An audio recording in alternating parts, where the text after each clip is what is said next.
আসসালামু আলাইকুম ভিউয়ার্স, শুটকি লাভারদের জন্য একটি রেসিপি শেয়ার করব। লইট্টা শুটকি দিয়ে আলু বেগুনের দারুণ একটি রেসিপি এটা। তো এখানে নিয়েছি কয়েকটি লইট্টা মাছ, ৬-৭টা। এগুলোকে ছোট টুকরো করে নিয়েছি। আর এরপর একটু প্যানে গরম পানি দিয়েছি, সেই গরম পানিতে ভালো মতো ফুটিয়ে নিব।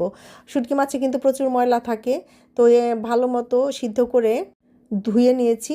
ধুয়ে নেওয়ার পর মাছগুলো কিন্তু খুব সুন্দর নরম হয়ে যায় সিদ্ধ করার পর। আর মাঝখানে যে একটা কাঁটা থাকে লইট্টা মাছের একটু নরম, ওটা কিন্তু আমি ফেলে দিই। অনেকেই ফেলেন না, যাদের ইচ্ছা তারা ফেলবেন, আর কেউ ফেলতে না চাইলে ফেলবেন না। তো যাই হোক, আমি ফেলে দিই, আমার ভালো লাগে না কাঁটাগুলো।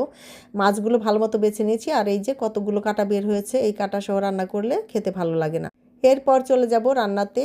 1 কাপ তেল দিয়ে দিলাম। এই রান্নায় তেলটা একটু বেশি লাগবে। 1 কাপ পেঁয়াজ কুচি, পেঁয়াজগুলো একটু মোটা করে নিয়েছি কেটে। আর দিলাম 1/2 কাপ রসুন কুচি। তো এগুলোকে একটু নেড়ে চেড়ে নিব। তারপর দিয়ে দিব 1 কাপ আলু কেটে রেখেছি একটু লম্বা করে, দিয়ে দিলাম লবণ। তারপর এগুলোকে সুন্দর মতো একটু ভেজে নিব। দিয়ে দিব এখানে ধুয়ে বেছে রাখা শুটকি মাছ। শুটকি মাছটা যেহেতু আগে ভেজে নিইনি, এই পর্যায়ে সুন্দর মতো পেঁয়াজ আলুর সঙ্গে বেশ কিছুক্ষণ সময় নিয়ে ভেজে নিব মিডিয়াম হিটে। এরপর একটু পানি দিব 1/2 কাপের মতো। তারপর দিয়ে দিব হলুদ গুঁড়া 1 চা চামচ, মরিচের গুঁড়া 2 টেবিল চামচ। মরিচের গুঁড়াটা একটু বেশি দেবো, এই তরকারিটা একটু ঝাল হলে ভালো লাগবে খেতে। আর শুটকি মানেই তো ঝাল, ঝাল না হলে কিন্তু শুটকির তরকারি ভালো লাগে না। এগুলো একটু কষিয়ে নিয়ে ঢেকে রান্না করব। তারপর ঢাকনা খুলে নেড়ে চেড়ে দিব উল্টিয়ে পাল্টিয়ে। আর এরপর দিয়ে দিব এখানে চিকন করে কেটে রাখা 1 কাপ বেগুন। বেগুনটাকে একটু পরের দিকে দিতে হবে, তা না হলে কিন্তু বেগুন একদম ভর্তা ভর্তা হয়ে যাবে, তাহলে এই তরকারির টেস্ট ভালো লাগবে না।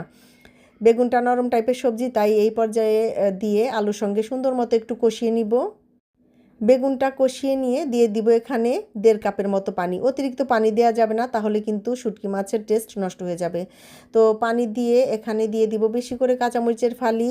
আমি তো আগেই বলেছি শুটকি মাছের তরকারি মানে ঝাল ঝাল হলে ভালো লাগবে। তো এরপর ঢেকে রান্না করব বেশ কিছুক্ষণ মিডিয়াম টু হাই হিটে। আর ঢাকনা খুলে একটু উল্টিয়ে পাল্টিয়ে দিব। আর লবণটাও চেক করে এই সময় লবণ দিতে হবে। যারা ধনেপাতা খান তারা দিতে পারেন, আমি পার্সোনালি এই তরকারিটাতে ধনেপাতা দিই না। তো এই পর্যায়ে আলু সুন্দর মতো সিদ্ধ হয়ে এসেছে, তরকারিটাও কিন্তু আমার প্রায় শেষের দিকে। লো হিটে 5 মিনিটের মতো ঢেকে রাখবো, এতে করেই কিন্তু আমার রান্নাটা হয়ে যাবে। এটা একটু ঝোল ঝোল টাইপেরই তরকারি হবে। তেল উপরে উঠে এসেছে, আর ঝোলটাও কিন্তু কমে এসেছে। তৈরি হয়ে গেল আমার মজাদার আলু বেগুন দিয়ে লইট্টা মাছের একটা ঝোল ঝোল রেসিপি। আর গরম গরম এই তরকারিটা গরম গরম ভাতের সঙ্গে খেতে দারুণ লাগে শীতকালে। শীতকালের সকালে যদি এই আইটেমটা থাকে তাহলে আর কি লাগে বলেন। তো এইরকম করে রান্না করে খাবেন, আশা করি ভালো লাগবে। দারুণ একটা রেসিপি, আমার তো খুবই ভালো লাগে। শুটকি লাভারদের কাছে তো শুটকির যে কোনো রেসিপিই ভালো লাগে। তো ভালো লাগলে লাইক কমেন্ট শেয়ার করবেন, চ্যানেলটি সাবস্ক্রাইব করবেন।